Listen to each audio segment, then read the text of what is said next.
fantastic array of presentations this year covering a variety of different topics. And we would like to thank Tim Fox, Tom Pamperin, Dr. James Thieler, Billy Fitzpatrick, and Robert Humphreys for taking the time to share their experience.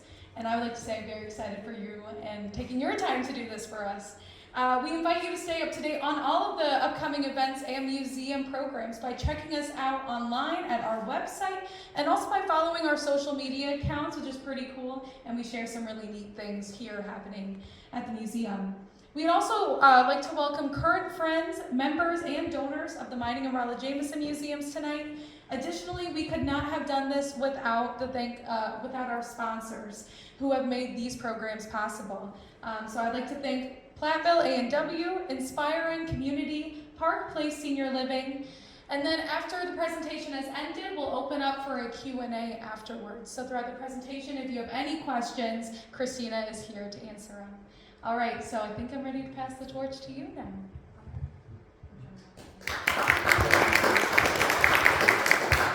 Thank you, Marie. Yes, like she said, we had a fantastic Winter Lyceum series this year, and we do really appreciate all the time that not only the presenters gave, but also you guys as well. So welcome to my presentation tonight on how we save the boxing squirrels in the taxidermy collection.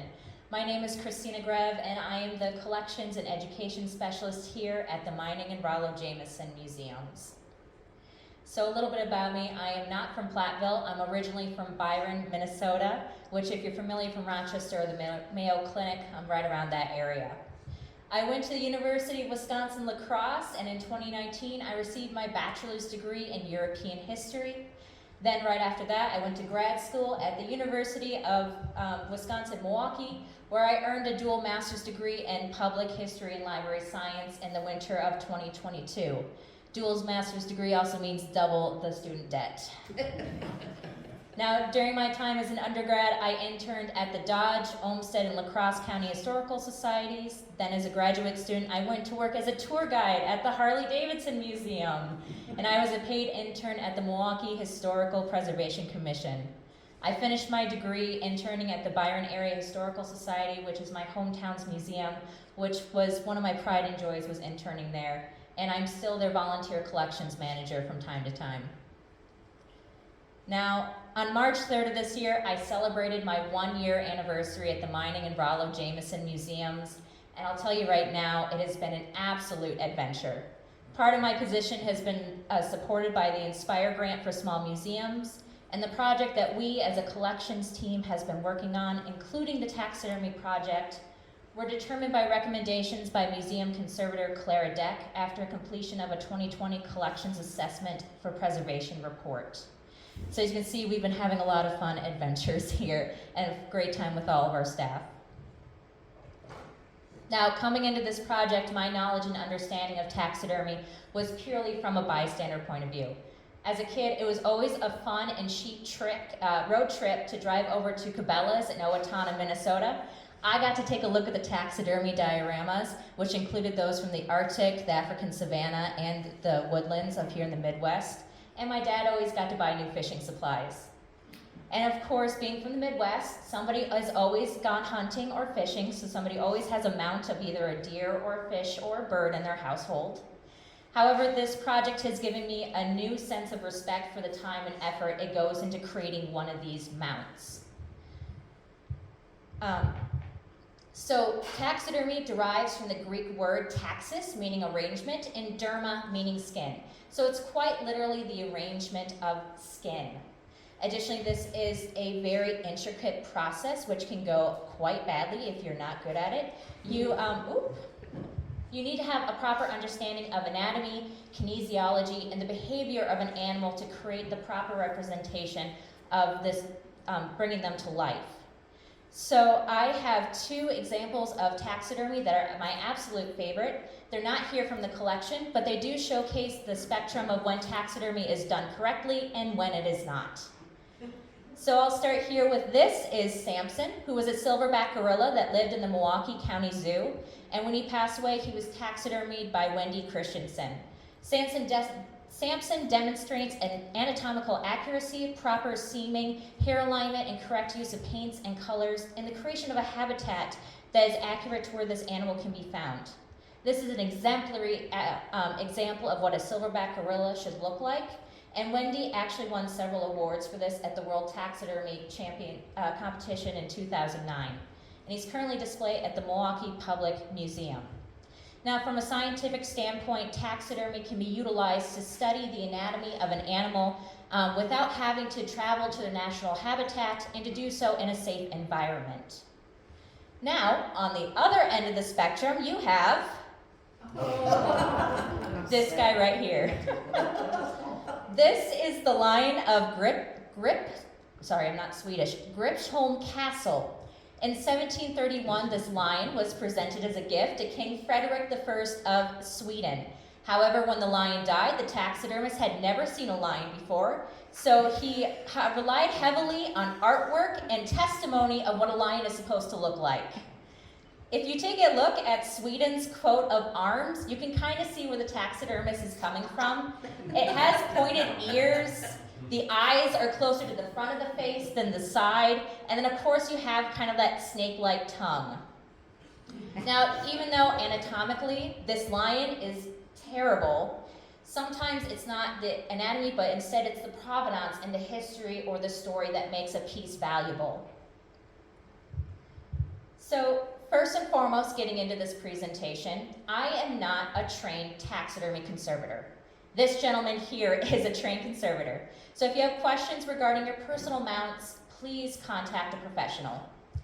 Back in March of 2023, our previous director, Eric Flesch, and collections assistant Heidi Dias-Macbeth and myself traveled to Dubuque to visit the collections team at the Mississippi River Museum. While touring their collections, we noticed that they had a bald eagle that they had professionally restored. And when we expressed our intentions of preserving our collection here at the Mining Rollo Jamison Museums, they gave us the information of this gentleman here. His name is Terry Brown. He's also a fellow Minnesotan, which we love. So Terry here, you can see he's working his magic on Comanche, the horse, who is considered to be the only survivor of the Battle of Little Bighorn. He's exhibited at the University of Kansas Natural History Museum, and because of environmental issues of where Comanche was being stored, there was some water damage causing the skin to crack and fall away from the mount. So Terry was brought in to make repairs, and he did a fantastic job. So we reached out to Terry, and he agreed to come down to Platteville for a seminar to also teach us how to clean and store our taxidermy, and then he would also be taking 2 of our mounts back with him to Minnesota. Now, the first thing we had to do was take an inventory of all the taxidermy mounts within our collection. I think we all know this gentleman right here. One of my absolute favorite things about being the collections manager here is familiarizing myself with what we have in our collection. And I especially love taking a look at photographs from the inside of Rollo Jamison's museum, because I can point to this picture and go, oh, I know where that item is, or that's exhibited right now. And so if we take a look at this photo here on the top right, you can see that he has some taxidermy mounts. As of this moment, this is the only photo I have seen of taxidermy inside of Rollo Jamison's museum. So we have some birds right here, and we have this deer head that's really prominent. Remember that deer head? We'll come back to him later. And what's behind the deer head kind of looks like what's a little bit of a fox. Unfortunately, not all the taxidermy that was in Rollo's museum is still a part of our collection. These are the records that my assistant and I use when we're cataloging artifacts, which includes an object ID number. Usually you'll start with 81, and then it also includes a brief description. However, what you see on this page does not reflect what we have in our collection. Actually, this past week, I found photos from a cleanup effort in 2015 to reorganize the collection spaces, and it included these photos that I had never seen before of Rollo's taxidermy collection. So we have 812516 here, which is a herring gull. This is what a herring gull is supposed to look like. This is the herring gull that we had in our collection. Keyword is had. Usually when an item has been deaccessioned or is no longer in our museum, we'll put a little strike mark through it. If it's been cataloged, we'll put a little box around it. So here are photographs of mounts that are no longer part of our collection. And currently I'm still searching for documentation as to when they were deaccessioned. At this time, I do not believe that they're still in the museum, and if they are, I'm not quite sure where they would be located. So we have this poor-looking raccoon here, a blue jay. We think that might be the fox-looking thing. It's very anatomically incorrect. That was in Rollo's museum portrait, and then a duck here. From these photos, in the end, there were at least 95 birds and about 10 or so mammals that are no longer part of the collection. In the end, we only have 10 pieces. So the first step in the project was to photograph the mounts so we can assess the damage to them and take account of what we needed to do for the next step. So we have 5 birds still left in our collection. Here's what they look like. As you can see, they're still kind of in a rough shape here. We have a woodpecker right here. His feathers are a little scraggly. He's missing some feathers at the top here. And then he's coming out of a little wood hole. It's not the whole body, it's more or less just the head. We have this pheasant head, which if any of you guys have gone pheasant hunting before, automatically if you take a look at the pheasant, you'll notice that the tail here is broken. It should be up. And then finally we have the loon, the state bird of Minnesota. Again, I'm from Minnesota, we're gonna bring that up a bunch. But if you'll notice, he's really dirty. And then finally, if you take a look around the neck, there's this white ring that's not supposed to be there. And we'll talk about that white ring a little bit later on. Additionally, we have this gorgeous looking great horned owl. And besides the feathers being a little bit out of order, it's in pretty good condition. All these birds in our collection, besides the pheasant, are protected by the U.S. Migratory Bird Treaty Act. So even if they're not in the greatest of condition, there's a slim chance that we'll be receiving another taxidermy mount of these species in the future. So to the best of our abilities, we want to retain what's remaining. Additionally, we have 5 mammal mounts. We have this squirrel head coming out of this tree hole. The mount is actually green, like this one over here, but it's spray painted silver. Additionally, there are some arrowheads affixed to it. I like to think it might have been a Rollo Jamison craft. I'm not quite sure.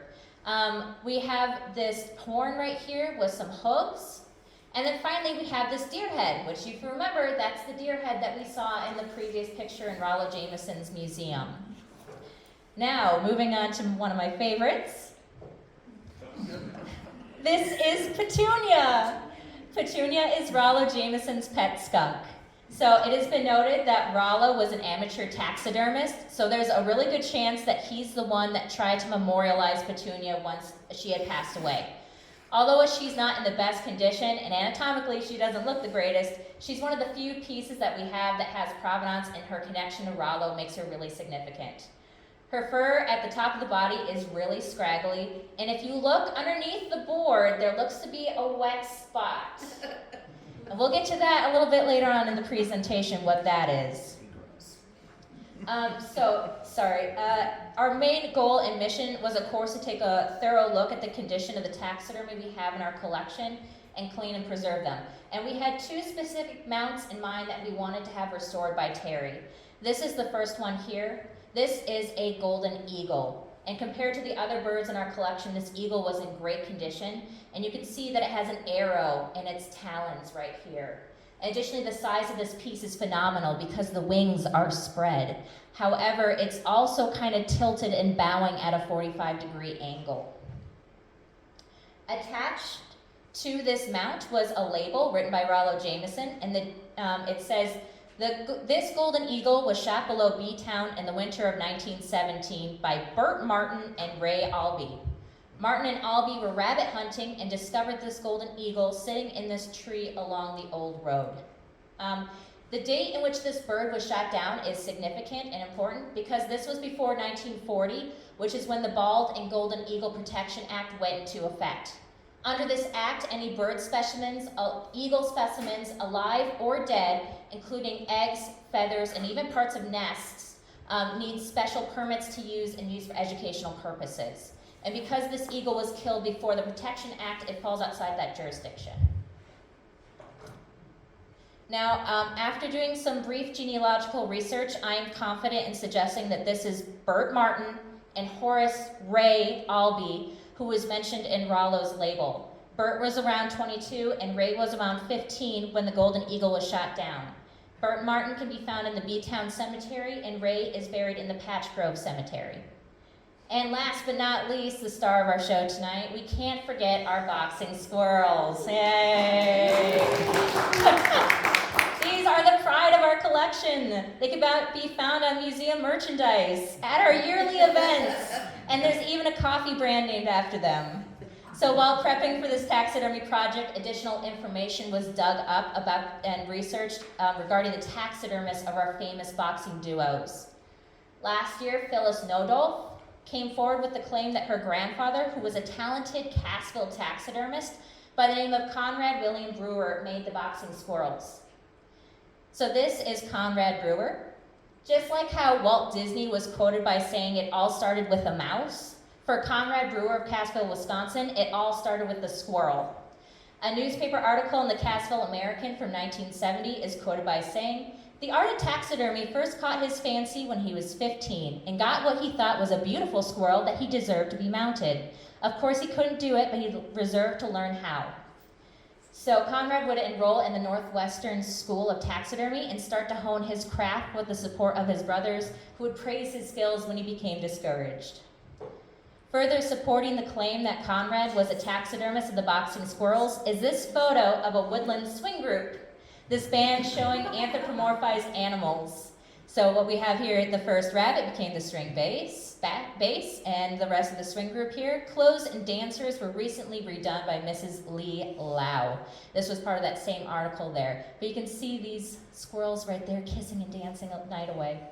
Now, anthropomorphic or novelty taxidermy, such as these boxing squirrels, are nothing new.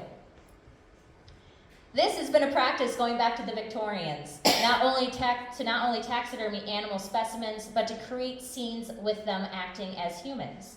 Boxing squirrels are also nothing new. So this one right here, this was made by an English taxidermist by the name of Edward Hart in the 19th century, and there are actually other examples of boxing squirrel dioramas around the world. This set of boxing red squirrels recently went up for auction for about $70,000. But here at the Mining Rollo Jamison Museums, our squirrels are priceless to us. So we were determined to clean and preserve them for future generations to enjoy. But before we did that, we had to get to the messy part, which was arsenic testing. Fun. So before Terry came down for our seminar, he informed us that we needed to test the taxidermy for arsenic. Arsenic soap had long been used on taxidermy skins to prepare them, to prep the hide and to prevent bugs and parasites from eating at the skin. So this process took 2 days with my assistant Heidi Dias Macbeth and I doing all of the sampling. So you see in this picture on the left that Heidi and I are donning our PPE, which includes Tyvek suits, respirators, and gloves. Additionally, once we had brought down the squirrels, we made sure our photographer, Kendall, was wearing a mask and standing as far as possible while we were testing. Previously, when I was taking this photo for evaluation, this was as close as I had ever been to the squirrels. This was also before I knew that we had to test for arsenic. Once we were able to get up close and personal with the squirrels, Heidi and I started making observations about the condition of the mounts. You can kind of see that the pants are in the best condition. On the kneeling squirrel on the backside, some of the white stripes were falling off. Additionally, if you take a look at the standing squirrel here, it was much more prominent in person, but there looked like to be a tack coming out of the nose there. So, yeah, it wasn't looking the best. So generally, though, the fur looked to be somewhat in good condition. So if we go back to this photo real quick, if you look at the photo on the right, you'll see that Heidi is pointing to something on the standing squirrel. Once we could see the skin and the fur, we noticed what looked to be dandruff or white powder on the fur. You can kind of see it a little bit more in this photo if you take a look towards the ear here. There was like this white powdery substance, which kind of concerned Heidi and I, because even though that was what we wanted to collect to sample, Additionally, that was probably good evidence that there was arsenic, because that could have been arsenic powder or crystallized arsenic. So we weren't going to be able to know until we tested. Unlike the boxing squirrels, the rest of the taxidermy collection did not have any recognizable white powder that we could scrape off and test. So instead, we had to take cotton swabs dipped in deionized water and swipe around the orifices of the animals. And then the swabs were snipped and placed in labeled tubes with deionized water. So here we are with Petunia and the great horned owl there taking our samples. Now, the golden eagle was a little bit more difficult to maneuver because it was up high on a shelf. Additionally, it was unbalanced. There was actually a chunk of rock that was keeping the bird from tipping over. But when we got up and close, we were swabbing around the orifices. So the eyes, the nose, the mouth, those were the best places for us to get our samples because they were the closest to the skin. The skin is where the arsenic powder, the soap would have been applied to. So for many of these pieces, we also tried to find the seam. However, it was kind of hard to find the seam. The taxidermy, they were actually done pretty well. But once you're face to face with these mounts, you can really see the condition of them. And besides being extremely dirty, this golden eagle was just very impressive for being over 100 years old. Now, the samples we had collected had to sit for 24 hours, which would allow any particulates to settle in the water, and the water samples that we'll be using for the next step in the testing.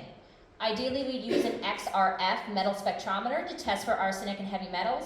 However, this is an expensive piece of technology, and we do not have a lot of taxidermy that needed to be tested. Instead, the processes that we took to test our collections were gathered from these two articles over here. This was arsenic testing day 2. So we let those samples sit for 24 hours. We had purchased 15 of these arsenic testing kits. Here Heidi is prepping all the test kits and getting all of the samples ready, in addition to labeling all the kits so we knew which pieces of taxidermy belonged to which results. To be safe, Heidi and I took precautions and wore PPE. We weren't around the mount, so there was no dust particles in the air, but we wanted to be safe. You can see in the photograph of me holding the test tube here, there's the little cotton swab that sat in the water, and then we put it in the test tubes. Each test took 30 minutes to do. We had to shake them after every 5 minutes, and by shaking it, this would allow the fumes emitted by the mixed solution to react with the reaction area of the indicator strips. So Heidi and I were eventually able to time it out where we had multiple tests going and shaking at the same time. Otherwise, that would have taken an entire day to do. So this is what the tests look like. It's kind of like a, basically it's kind of like a pH test. And so you can see there the scale. I'll tell you right now, the results for the boxing squirrels came up negative for arsenic, which is why they're on display tonight. And I'll tell you right now, I was so shocked, I tested them twice just to be sure, and both tests came out negative. That being said, some of the other pieces did test positive for arsenic. So we needed to be extra safe and careful around them. We weren't licking them or anything like that. So if you'll remember, my biggest concern was that white powder coming in from around the eyes and the ears. And after sharing the results of a negative test, Terry Brown suggested that there was a clay component to the taxidermy. So if you take a look right here, come on, there we go. There's this video from the Field Museum, and the taxidermist would take the skeleton of the animal and wrap them with wire to create the structure. Then he would use clay to create the muscles and fat of an animal, and then the skin would be sewed or tacked over it. So our squirrels, our boxing squirrels, had a clay component to them, and what we were seeing was parts of that clay coming out of the ears and the nose. Nowadays, they are pre-made forms, which are made out of polyurethane foam. So, even though everything was looking good for our squirrels, we still needed to be safe. So the next step was Terry coming in. So once we had our results, it was time to bring in Terry. This is Terry and his wife, Paula. This was the first time they got to see our taxidermy collection in person and not from photos that we had sent to them. And having this time to assess the collection allowed us to take notes on the condition of the mounts that Terry would not be taking back with him, because there's still going to be additional work done after Terry left. After a brief inspection of our collection, we began our PowerPoint seminar with Terry, where he shared his previous work experiences and he laid out the details of the next day, which was going to be our work day. So it was talking about how we were going to be cleaning our mounts and what happens after Terry leaves with the squirrel and the eagle. So we learned that the greatest dangers to our taxidermy are insects, specifically dermestid beetles. They are actually fantastic at removing skin and flesh off of skeletons. So sometimes taxidermists actually use them if they want to just have the skeleton. Additionally, they can get into tiny little corners to get at the skin, and then they're also somewhat delicate as well. So they're great for other people. They're not great for our taxidermy collection. And additionally, they're extreme danger because they can live for up to 5 months. So another problem is exposure to UV and infrared light causes fading of either the fur or the feathers. And we try to also maintain the temperature in the collection storage to below 70 degrees and less than 50% relative humidity, because that is another danger that you see is humidity causing the skin to crack and separate from the mounts. So once that seminar was done, we had brought all of the mounts that we had over from this building here in Hamner-Robbins to the Rock School, where we set up our workspace. If you'll take a look here, you'll notice that we sealed off the doorway here, and we also had air scrubbers going the entire time we were there, in addition to wearing our PPE. So here are all the mounts that we have around the table, and some of the supplies that we used included our vacuum over here, which has a HEPA filter that removes 99.97% of particulates and does not recirculate back into the air. Additional supplies that we used included makeup sponges, which are super great for feathers, and then also smoke and soot erasers, which are great for fur. Then finally, for pieces that needed some cosmetic kind of makeup and to be redone, we had Magic Sculpt, which is a 2-part resin and hardener. So we really dove into it because we didn't have Terry for that long. We only had him for 2 days. So we hit the ground running the next day when it came time to actually cleaning the taxidermy. So the first task at hand was removing the dirt, and we started with the deer head since it was one of the bigger items. If you'll notice, Heidi is holding the vacuum right here with the nozzle on one hand, while the other hand is she's actually holding a piece of wire mesh. And that Terry informed us that the mesh is great to act as a barrier between the skin and the fur and the vacuum, so that we were not accidentally removing pieces of fur and feathers and leaving bald spots. Additionally, the mesh is great because it can form to the curvature of the animal, so we can get into nice and close.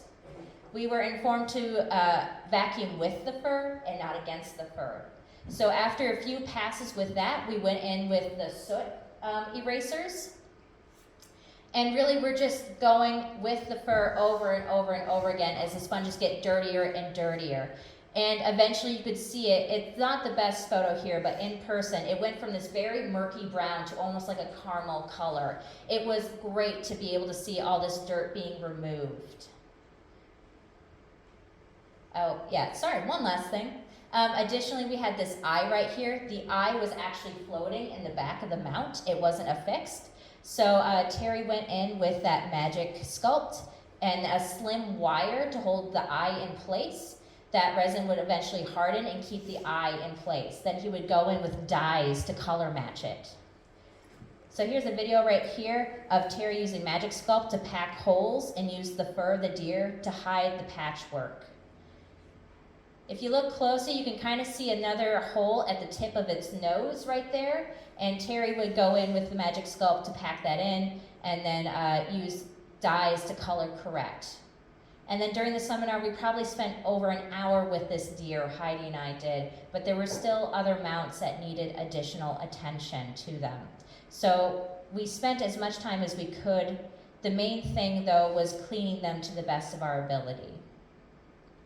So there's Terry packing it in. And then he would fold the fur over to help hide that resin. Now, if you remember Rollo's skunk petunia, that dark patch underneath her right there that I said we'd come back to is very noticeable. And this stain on her wooden board is actually body fat that had melted and leaked out, causing this waxy material to form on the board. Yes, that's a big oh no. So usually, yeah, when you're doing taxidermy, you want to make sure you get all of that out. That didn't happen here. Thankfully, cleaning Petunia was a project that previous museum director Eric Flesch had a special zeal for. He more or less called dibs on Petunia. So again, you'll see with the vacuum and the wire mesh there, it allows that flexibility to get to different body parts, and they're trying to clean Petunia to the best of her ability. However, some of that body fat from the bottom of her actually got to the top and caused some kind of matting and clumping on the fur, which was an additional problem. So once they cleaned her to the as well as they could, they removed Petunia from her board so we can actually see what the damage was. And it was a lot of damage. So this is the bottom of Petunia. The body fat and wax had actually congealed and matted under the fur on her stomach. And additionally, that fat is a delicious food source for pests. So there's some damage towards the end there where there's just like a giant hole underneath Petunia, and that is where the pests were. Thankfully, there was no activity of current pest infestation, so yeah, it was pretty bad. So using acetone to loosen the wax, Eric had removed as much fat as he could from Petunia's undercarriage there. Now, cleaning the mammals was different from cleaning the birds because you have to deal with feathers. Terry is only using makeup sponges to clean the birds since the soot sponges are porous and the texture could have caused the feathers to come out. And I should clarify that besides cleaning like the antlers and the eyes, everything is dry cleaning. We didn't use any kind of water or anything to clean. So again, Terry's just taking that makeup sponge and going over it. Those makeup sponges, once you do like one pass, it's done pretty much. And by the end, you just have a huge pile next to you. So I decided to take over the loon. So if you look closely at the photo right here, you'll kind of see what looks like straw or pieces of fiber coming out of the neck here, and it's on top of the feathers. This is called excelsior, which is also known as wood wool, and that was used to stuff and form and give shape to the bird. So I took over cleaning the loon. This is what it looked like before, and this is what it looked like after. Yeah, this was probably, I want to say I probably gave it 40 minutes, and there was still a lot of dirt coming out of the feathers of the bird. So straightening and cleaning the bird feathers can be difficult, and you need a good understanding of primary and secondary feathers, so that way you can rearrange them to lay how they would naturally. You're primarily going to start at the bottom and go towards the top. And then if we remember, this loon here has this weird ring around its neck. I'm going to show you a photo of what a loon is supposed to look like in nature. So if you notice, there's no ring. So what happened here was this mount was probably created with the head and then the body, and they were kind of shoved together. After a time, the feathers started to create a bald spot around here. So Terry is, well, he had some Elmer's glue next to it. Elmer's glue is great because it's water soluble. So if there's any feathers that we're sticking into place and we decided that it was wrong, it was really easy to reverse it. But basically what you're doing is you're gonna be taking the feathers from the head here. You're gonna be randomly taking feathers and placing them back around the neck to build up that natural black collar. You wanna make sure that, again, it's random, so that way you're not creating a bald spot somewhere else on the bird. And these are just some additional photos of what it looked like when we were cleaning the bird. Heidi took over the squirrel head and additionally the woodpecker. Here she is taking a sponge here and cleaning it up a bit. Additionally, we had what we called like dental tools as well to kind of like take out some muck and dust and debris that were inside there. So we got the loon, and we have our great horned owl as well. So again, we didn't have Terry that long, and additionally we didn't have the air scrubber that long. So once Terry had left, that kind of concluded the to what we were able to do with the taxidermy at this moment, which was primarily just cleaning it. Now, these were the mounts that were just staying at the museum. We had those 2 mounts, though, the squirrels and the boxing squirrels and the eagle that were being sent off with Terry. So we have the send-off and the return. So admittedly, it was actually kind of sad seeing the squirrels off, because this was probably the first time they had left the museum since 1981. But we knew that they were in good hands. So you see Heidi and I handing off the squirrels to Terry's car, and we would secure and pack them in there so they were not moving around. Additionally, Terry was able to put the golden eagle in there because, again, it was somewhat at a 45-degree angle, so he could fit it in the back of his car. Originally, I was going to go pick up the eagle in my car. However, plans changed, and we'll talk about that in a quick second here. But yeah, it was really sad. It was kind of like sending your kid off to college. You knew they were going to do great things and come back a better person, but it was still sad. So after 2 months, Terry reached out and informed us that the squirrels and the eagles were ready to be picked up again. So we were super excited. And originally, I, again, planned to go use my personal car to go pick it up. However, this is back when the eagle was still bent over. Now the top of its wings reached over 50 inches, which would not fit in the back of my car. So instead, the museum rented a U-Haul for me to pick up, to drive to Minnesota and go pick up the artifacts. This is when I arrived at Terry's workshop. Here's Terry with the eagle. Its wings are just so tall. It was really impressive. So I'll show you what it looked like when I went and got them. So this is what, we had more packaging around it to secure them. This is when we arrived back, well, I arrived back in Platteville and we were unloading everything. And I'll tell you right now, nothing is more nerve-wracking than driving through Twin City traffic with an empty U-Haul. So when I picked up the squirrels and eagles, I spent the night with my family. I woke up at 4 in the morning and drove 5 hours to Platteville so I wouldn't have to drive in traffic with that eagle and the squirrels in the back. So the eagle is affixed, however, and Terry fixed it so that way it's balanced now, so it doesn't topple over, which is great. However, turns were extremely perilous because I could see the tip of the wing every once in a while just move a bit. And it was just nerve-wracking, but with a lot of coffee and some good music, everybody made it safely back to the museum and we quickly unloaded. So I like to think I saved the best for last because Terry gave us his before and after photos to showcase the work that he had done. So here are the before and after photos of our eagle.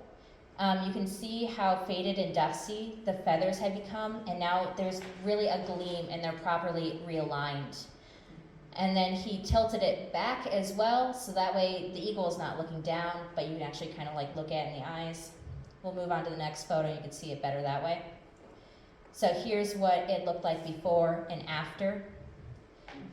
Work had been done to recolor the feet and the beak as well to make everything pop. Terry uses Kremer dye pigments for birds and Orsil dyes for mammal fur. And they look absolutely fantastic, and he did a great job. So now is the moment we've all been waiting for. Although you could see for yourself tonight how great the squirrels are, I like to think it's more impressive when we go back to see how bad they were to begin with. So yeah, if you take a moment to really look at that. So you'll see how just dirty the squirrels were at the top compared to the bottom here. And Terry said that at first he thought we had gray squirrels, and it wasn't until he was removing the dust and the dirt that he noticed we actually had fox squirrels. That's how bad it was. And you can see there's like patterning on the tail that you can't, it's murky brown up here. Additionally, the bellies are kind of this caramel color compared to what you have back up here. And then he did additional work to make sure that the gloves as well as just the whole ring itself was cleaned up. So here is another angle of that.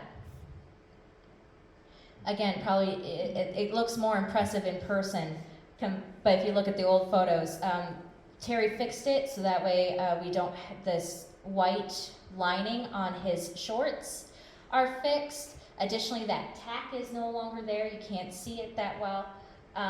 And so it might be a little bit hard to see. You can see it down here on this photo, and you can actually see it in person at the bottom of the ring here. But when we were talking to Terry, Terry called in and he was telling us how everything was going. And he asked if he wanted us to paint over. He noticed that there were like pink paint on the side of the ring here. And Terry said, "Do you want me to paint over this?" And we politely declined because you might know, but we have this thing here called Rollo Jamison Pink. Due to the fact that we consider Rollo to be somewhat a frugal man who took white paint, probably from whitewashing a fence, and then he took red paint from a barn, and he decided instead of wasting the paint and throwing it away, he was just going to mix it together. We have another artifact here. It's his windlass, which is Rollo Jamison Pink. So we told him, no, please do not paint over that. That is part of our story here, is that Rollo Jamison Pink. And we love to showcase that connection here. Now, we have the squirrels back and we have the eagle back, but there are still some next steps with the taxidermy collection. So if we go back here to this picture of Rollo Jamison inside his museum, this deer right here, although we do not have documentation of where it came from or who shot it, because it's pictured in Rollo's museum, to me, makes it a significant piece. So we need more time. You notice towards the top here, the top of his muzzle, it looks like there's a hole here. Basically, we need to rehydrate the skin around that hole so that way we can push it back into place and then tack it. And that takes a time. Additionally, there are some cracks around the eye that still need to be filled in. So that's another project. And then of course we cannot forget Petunia. So Petunia is another mount that dearly needs some TLC.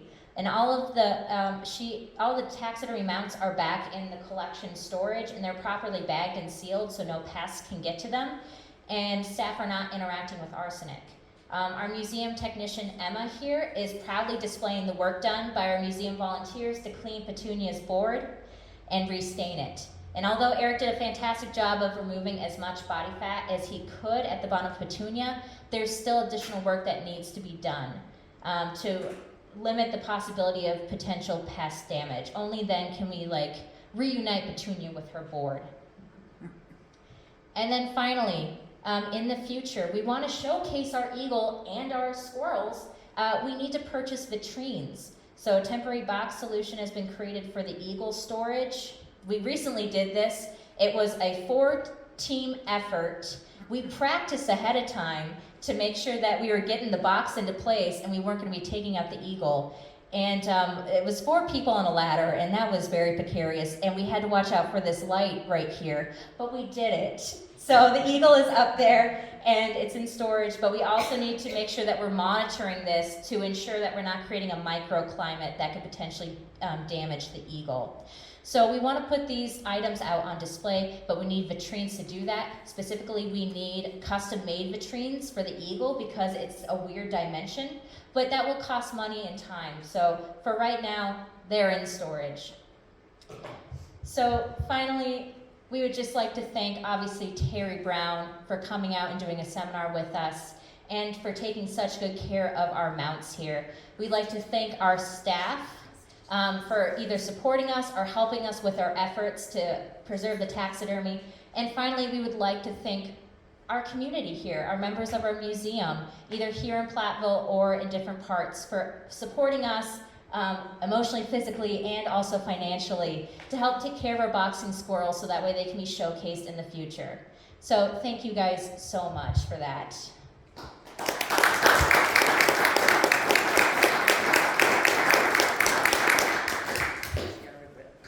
All right, I think I'll turn it over to questions. Yes? I'm Steve Cleafish, and I just want to point out a couple of things. Rollo's paint is on that item on the wall that the corn cutter. Right to your right.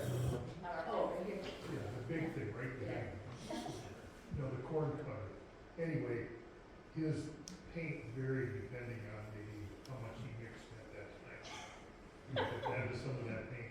The other is about petunia. Mm-hmm. We brought the collection from B-Town here, and it came, unfortunately, with outer coast beetles. Oh. And it took a year or two to realize that we started finding piles of sawdust in furniture and things. And so we fumigated the building with methyl bromide done professionally. And Jerry Daniels, who was very involved with the museum, researched, and he actually removed some things from the collection and got it out of the building before it might be effective. But petunia puked. Petunia what? Puked. Puked? Yes, there was a pile. Oh no! Under his mouth. I was up on a ladder, and petunia had puked. And all we know is that there was a concern about furniture and padded stuff, and maybe the methyl bromide attacked foam rubber if it had been used in furniture. So I didn't know if you knew, did you run into foam rubber inside? Maybe you never got that. Maybe you were seeing fat. We didn't start really digging inside of Petunia quite yet. I think we were more concerned about the stuff on her belly, the body fat. That actually does bring up a good kind of question, but there are ways in order to treat and prevent bugs from attacking taxidermy. One of them is by freezing. The mounts, you could do heat treatment, but that could potentially cause damage. One of the better suggestion it's called a freeze treatment.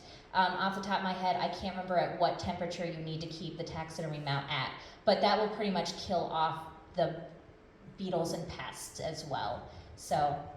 Well, the fumigation was successful.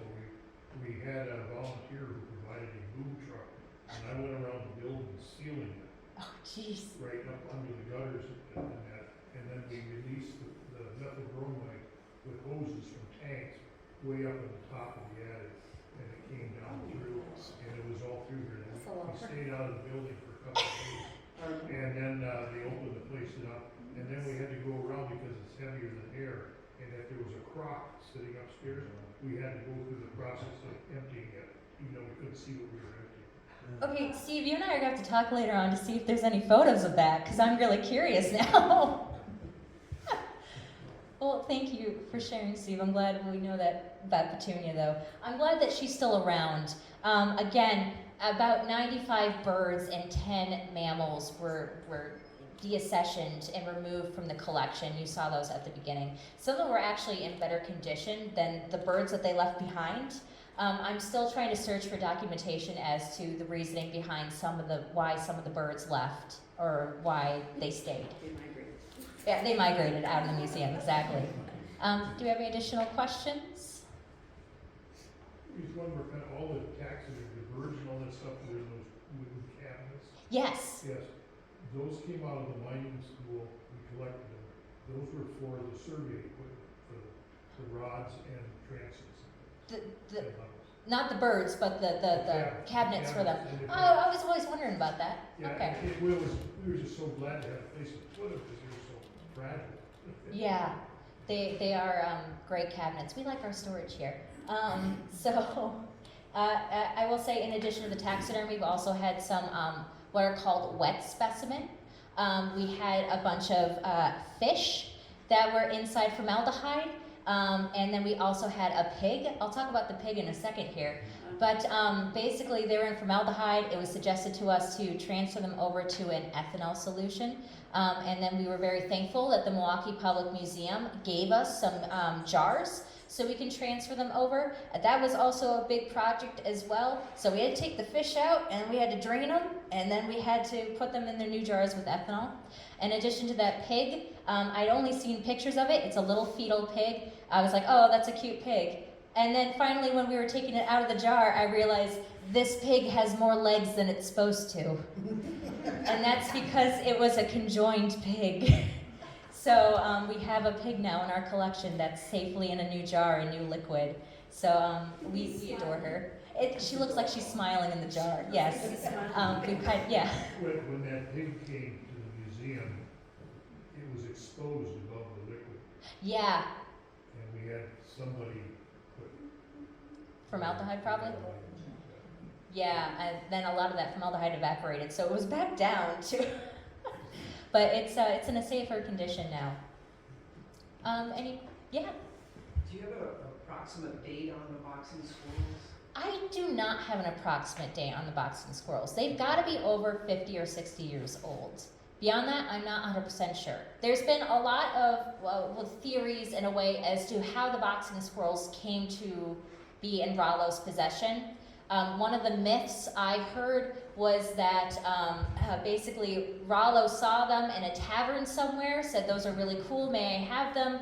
And the tavern owner went, no, you cannot, they're not for sale. And Rollo went, can I just borrow them for a bit? And he's like, yeah, sure. So he borrowed them, and then apparently the tavern man died, and then nobody came to collect the squirrels, so they ended up with Rollo. That's just a story I heard. Some people said that Rollo, since he was an amateur taxidermist, some people suggested that he's the one that made the boxing squirrels, which if you take a look at Petunia, that makes more sense for an amateur taxidermist than the boxing squirrels here. Yeah. So at the moment, Conrad Brewer, being the taxidermist of the boxing squirrels, is the most prevailing theory, and there's a lot more evidence to suggest that that was probably true. However, I do not have any photos of the boxing squirrels inside of Rollo's museum at the moment. I'm still searching, nor do we have any paperwork trails at the moment, too. So, Steve, maybe you know. Well, there was a story about Rollo in a tavern and acquiring, I think, the bronze horseman and stuff.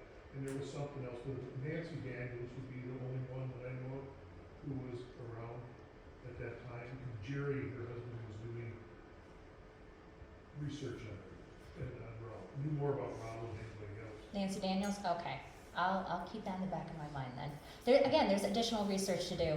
It wasn't until recently that, we figured out somewhat in a way of who we thought shot down the golden eagle. We just had that label. So it was a lot of going through Ancestry.com and going through a lot of genealogy records, trying to figure out who Bert Martin was and Horace Ray Albee. So if you happen to know any family members of those guys, let us know. Maybe we can do a little call out to them and be like, look, there's our golden eagle. That would be great for presenting it once we have it back on display. Any questions about the process or the challenges of taking care of the boxing squirrels taxidermy or testing for arsenic? Just want to commend you for doing something. Thank you, Steve. And Eric. Yes, and Eric as well, yeah. Because when that collection came here, it extremely taxed the resources of the museum. Oh, jeez, yeah. And if you really, the staff, if we were pressed on it, we would have said, how would we ever handle that collection? We already got the mining collection there. And so it was easy to ignore the taxidermy collection over the years. So kudos. Thank you. Again, it was a whole team effort. So. Oh, we have a question. You mentioned doing the arsenic testing, but you never actually mentioned which ones tested positive. For arsenic? Yes. Petunia, rated low. It's in parts per million. It needs to be transferred over. The golden eagle, we can be around it, but we need to be heavily masked, and we can only be around it for a certain amount of time. Obviously, we also handle it very carefully with gloves. Let's see, Petunia, the pheasant hen, and the boxing squirrels were the lowest, off the top of my mind. The woodpecker, weirdly enough, and the deer head and the golden eagle were on the high end. Off the top of my head, I do not have that numbers on me. However, when we were handling them, it was to make sure that we were safely doing it with either PPE or we had the air scrubbers going in case we didn't have masks. Yeah, no, there is arsenic, and they do need proper documentation and labels on them now, but thankfully they're all stored and boxed up the way they're supposed to be. But thankfully we have boxing squirrels, that they're all safe. That being said, we will probably, even if they do test negative, you'll probably need to test the taxidermy again in a couple years, just to be on the safe side. So, yeah, my mother, who is here tonight, she thought that I would be having the safest job in the world, working at a museum. I told her that I have to test for arsenic, find carbide, potential mine collapse, all this other fun stuff. I still need a tetanus shot. Anyways, But again, it's been an absolute adventure. But yeah, so if there's no additional questions, oh, I have yes. a comment. My dad Yeah. was a hunter in this, and I have squirrels at my house in a boxing ring. Yeah. And I think he's seen this somewhere and had them done. And there was a little blurb in the paper about B-Town, Uh-huh. and that sounds awful familiar. Okay. And I asked my brothers, and nobody can remember. My dad's been dead 20 years. So he has the 2 red squirrels, and there's a black squirrel as the referee. Oh my But gosh. the frame and everything is very similar. And he wasn't the one that taxidermied them. No, I think it was a guy in Sterling, Illinois. Sterling Online. Okay. I have to think on that, but I Okay. think it was Sterling. I was say we're still looking at a documentation. For that. And his wife made the pants, and she said, I almost lost my religion and threw them all out. So it must Terry did mention that. He said the biggest problem was not cleaning the squirrels, but it was trying to tack on those white stripes back onto the pants. I mean, the fact that they have tiny gloves, just like meant for squirrels, and tiny pants. I don't even know how you would begin to sew something like that or to put them on. But yeah, it's crazy. That was in the 60s or 70s. 60s when or he would 70s. have had that meeting. Yeah. Okay. Oh, So they would fantastic. be, Yeah, thank you so much for sharing. Thank you guys all for coming out tonight. If you would like, you can take a picture with the boxing squirrels, obviously. So otherwise, if you have no additional questions, thank you so much for coming out. Thank you for supporting our 2024 Winter Lyceum Series.